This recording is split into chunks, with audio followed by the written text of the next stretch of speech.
This is the Philips Sonicare, and today I'm going to be replacing the brush head on this particular toothbrush. This is a fairly basic model of the Philips Sonicare, but it is the universal brush that goes on the Philips Sonicare brushes. So what I'm going to do is I'm going to go ahead and take this off, and I'm going to replace this with a new brush. All right. As you can see, the brush, the indicator is all the way down. So I should have replaced this a while ago, but I did not.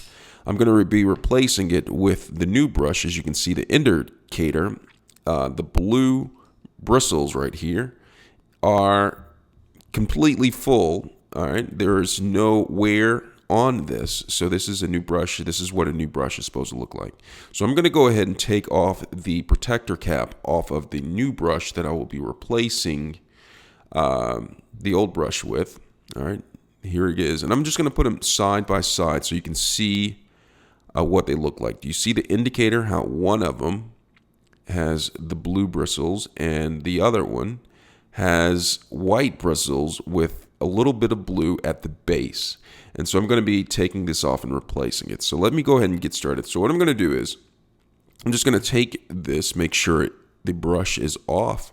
I'm just going to take the brush head and I'm going to pull it just like that. And there is a lot of crud under here, a lot of things that collect over time. And so what you're going to do is, what I typically do is I take a wet cloth and I just take a wet cloth and go around it.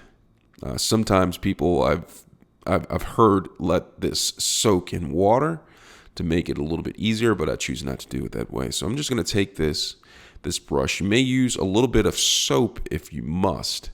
That will assist. So get it wet, get it soaked, and then I take a dry cloth. All right here is I'm just using not toothpaste. I'm using toilet paper to get the crud off. All right, so there's a lot of crud on here. You may not get it all off with just using water. You may have to use soap, but for the sake of the video, I'm not going to get it all off at this point. I'm just going to get off as much as I possibly can, all the nastiness. I'll go back around later and get it off. Well, once you take all of it off, you're going to take the new brush, and all you're going to do is take the brush and snap it into place. Just take it, make sure it's lined up, all right, and push it down, and it snaps into place, and you're ready to brush again. Let me know if you have any questions. Thanks a lot for watching.